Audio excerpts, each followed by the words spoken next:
Number 10. An underwater vehicle museum. Vehicles get into accidents and sink sometimes. It just happens. But they're also submerged on purpose for a number of reasons. In 2019, Jordanian authorities lowered 19 decommissioned military vehicles into the Red Sea in hopes of attracting tourists to the nearby resort city of Aqaba.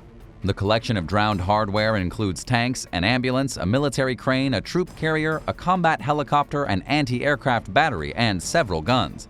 They're arranged in a tactical formation along a coral reef 92 feet underwater. The project was the brainchild of the Aqaba Special Economic Zone Authority, which has turned to wreck diving in recent years as a way to draw in more visitors and more of their money. In fact, most of the wrecks around Aqaba were sunk deliberately. The tradition of deliberately scuttling vehicles also stems from the Jordanian royal family's passion for diving, which goes back generations. In 1985, the late King Abdullah ordered the sinking of a Spanish cargo vessel called the Cedar Pride. 3 years earlier, an accident had blasted a hole in the ship, leaving a half-submerged eyesore until the king decided it belonged on the sea bottom. An anti-aircraft tank became the second intentionally placed wreck off Aqaba in 1999. There are also a few sunken airplanes, a landing boat, and a crane barge. So if exploring waterlogged vehicles is your thing, Aqaba might be your type of place. Number 9. Okobira Hotel. In early 2020, 2 young men entered the abandoned Okobira Hotel in Ebino City, Japan, perhaps to stave off their pandemic boredom. The hotel hasn't operated in decades, and rumor has it that the 9th floor is haunted. They traveled up to the 6th floor and were shocked to find a decaying body lying face up in a bed. The remains were too decomposed for police to provide the person's approximate age and gender. No personal belongings or identifying items were found nearby. The individual was eventually identified as a local resident in his 50s.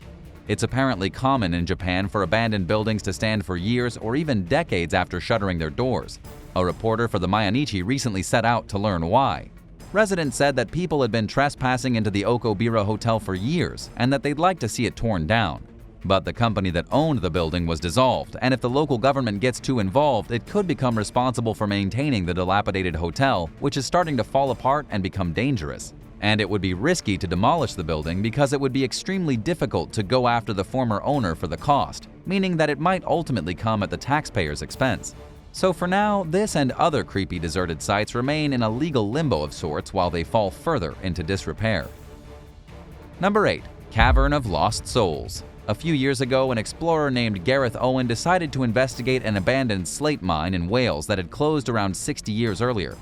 Much to his surprise, he discovered that the cave, nicknamed the Cavern of Lost Souls, now functions as an underground junkyard. He found it filled with dozens of cars piled on top of one another, cascading into a pool of blue water. Eerie photos captured by Owen show that the vehicles are mostly unrecognizable, but there's one blue Ford Cortina sitting on top of the heap in one piece. Most of the cars inside the 200-foot deep mine are from the 1970s onward, which makes sense since the site became a dumping ground after the mine closed in 1960. As fascinating as the site is, he pointed out that it's a reminder of a time when people were less worried about pollution. But it's not all bad, according to Owen, who cited the junk pile as a reminder of how far the country had come in its efforts to be more environmentally aware. His photos went viral, prompting other urban explorers to go check the site out for themselves. Sadly, the site has reportedly been trashed and covered in graffiti, making it impossible for future visitors to enjoy it in the condition Owen found it in. Number 7. Kolyuchin Island. Located just 7 miles from the northern shore of the Chukotka Peninsula, Kolyuchin Island sits above the Arctic Circle in Russia's far east. There's an indigenous settlement along its northern shore, but it's otherwise uninhabited by humans. The island is home to a collection of abandoned structures that were built during the 1930s, including a polar station. Unfortunately, it also served as a dumping ground for empty fuel barrels during the Soviet era, with as many as 12 million of the containers scattered along the coast. Last year, Russian photographer Dmitry Kok traveled throughout the Russian Arctic snapping pictures of polar bears. He didn't really expect to find them at Kolyuchin Island, but he stopped there anyway. Much to his surprise, the island had been pretty much taken over by the giant furry Arctic beasts, who have made their way into the deserted buildings. Yep, the polar bears moved right in. Speaking with DIY Photography, Koch described his encounter with the bears as a once-in-a-lifetime event. As excited as he was, however, he expressed his disappointment about how the creatures have to live among the garbage and pollution left behind by humans. Number 6. Deserted Airbnb. If you're familiar with Airbnb, then you know that it can be a very good thing or a very bad thing. When done right, the app connects responsible guests with reliable hosts and the exact type of property the renter is looking for. But things occasionally go wrong on either or both ends, and it doesn't take much for a disaster to strike. British couple Sebastian and Amy Alexander recently booked a room at what they thought was a luxury hotel in Costa Rica for a planned New Year's Eve trip. But when they arrived, they quickly realized that the property was abandoned. Instead of the lush, well-lit building featured in the ad, the pair encountered a dismal, fenced-off shell of what used to be an upscale hotel. While at a bar next door trying to figure out what to do, some locals told Sebastian and Amy that the owner shuttered the business 2 years ago when the pandemic hit. The couple had shelled out around $1,350 for the stay and had to pay another $2,700 to spend their vacation elsewhere. They told the press that it took Airbnb 5 days to respond to them after they contacted the company. Describing the experience as a holiday from hell, Sebastian said that he and his wife are experienced travelers and they never had something like that happen to them until now. He also said that he never wanted to use Airbnb again. Have you ever had a bad experience with Airbnb? Tell us about it in the comments below and don't forget to subscribe if you haven't already. Number 5. Florida Funeral Home. It's unfortunately not uncommon to see news headlines about funeral home staff doing disturbing things to cut costs, even when it means mishandling bodies that grieving families have entrusted them to prepare properly for burial. A 40-year-old YouTuber named Rob, who runs the channel RNK All Day, recently gained access to one such establishment, which has sat abandoned since 2012 in Wadesboro, North Carolina. The McLendon Funeral Home made headlines numerous times for allegedly abusing corpses. In 2014, 2 years after the business was shut down, 3 rotting bodies were found inside. Rob was taken to the rundown business by a local resident. They found a slew of shocking items, including bags of cremated human remains, coffins, photos of dead bodies, and more. The building still contains the furniture it used for performing funeral services and the equipment that was used for preparing bodies. There's a gravestone engraved with the name Daisy B. Hunt and the dates 1934 to 2004. You'll find a mattress left behind by squatters and a stuffed animal. 2 bags of ashes contained labels dated 1995 and 1999 with personal details attached. Rob captured footage of the frightening scene, explaining that the funeral home's owner failed to do right by her customers and that she was neglectful and criminal in her actions. He went on to say that he couldn't imagine what it would be like if someone mistreated one of his loved ones in such a horrifying fashion. Number 4. The drowned village of Villarino de Ferna. Every now and then when a dry spell causes water levels to drop in Portugal's Minho region, the ruins of a 2,000-year-old town appear. Known as Villarino da Ferna, the crumbling settlement was submerged after construction began on a nearby dam in 1967. The Portuguese electric company built the reservoir to bring large-scale hydroelectric power to the region. Residents of the small village of 300 were paid to move. Some went reluctantly, but they eventually all cleared out, with the last resident leaving in 1971. The town was submerged the following year and has been all but lost to history, with its occasional reappearances and a small nearby museum serving as the only reminders that it's there. According to word of mouth, it was founded by Romans during the 1st century and grew to be quite prosperous. Visitors are unlikely to see the ruins because fluctuating water levels make it dangerous to take a boat near them, and most locals aren't willing to take the risk. Number 3. Human remains inside an abandoned church. Detectives in Akron, Ohio were recently led to an abandoned church building owned by the Greater Faith Missionary Baptist Church of Akron after a tipster revealed a gruesome discovery. An urban explorer had entered the church with a friend out of curiosity.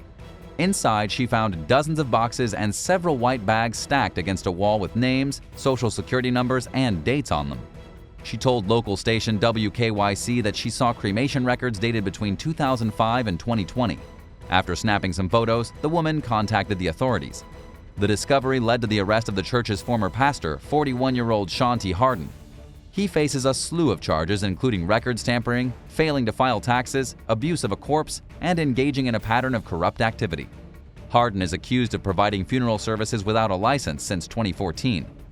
Any experienced urban explorer knows that there's always a chance they'll come across something spooky or upsetting during their investigations.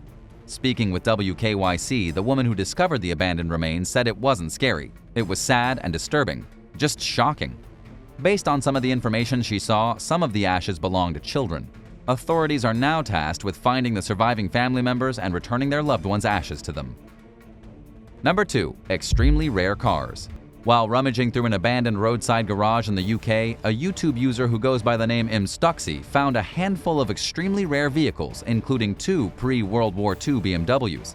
The cars are likely what's known as Fraser-Nash BMWs, meaning they were imported, assembled, and sold by the British sports car brand Fraser-Nash Limited as part of a partnership that lasted from 1934 to 1939. While this lowers the value of the vehicles a little bit, they're still incredibly rare and worth quite a lot. One of the cars bears the Fraser-Nash emblem, while the other only has the BMW logo. They appear to be two-door 327 models, which means they were built sometime between 1937 and 1941. Around 2,000 were made before World War II broke out and production ground to a halt. It's a complete mystery why and how they ended up stashed away in what seems to be a deserted shed. In addition to the BMWs, Auto Evolution reported that the Explorer found some vintage Norton bikes, an old Triumph, a Land Rover 110, and around a dozen European classic cars dating back between the 1960s and the 80s. Number 1. A ruined city in the forest. Deep in the woods on Cape Breton Island in Nova Scotia, Canada, are the crumbling ruins of one of Canada's first planned communities. The idea for the city, known as Broughton, came in the early 20th century after a coal seam was discovered in the area. British mining engineer Thomas Lancaster and businessman Colonel Harris Mayhew set out to harvest the coal. As part of their plan, they designed what was supposed to be the infrastructure for a thriving city of 10,000 to 12,000 residents with 10 miles of streets.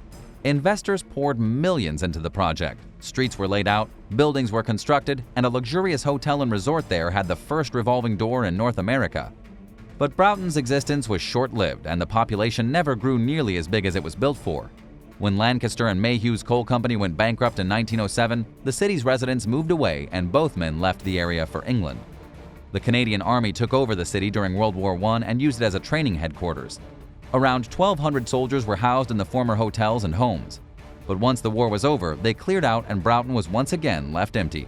It was never lived in again and slowly succumbed to the forces of nature, which have almost entirely reclaimed the site. All that's left now are the crumbling foundations of several buildings. A person who's walking through the woods and isn't familiar with the area's history would surely wonder what they just encountered. It's an eerie sight, to say the least, to see the deteriorating structures left behind by Mayhew and Lancaster's failed vision. Some even say that the ruins are haunted by the ghosts of miners and soldiers who lived there for a short time. Thanks for watching. Which one of these discoveries was the most fascinating to you? Let us know in the comments and don't forget to subscribe. We'll see you next time for another amazing video right here on American Eye.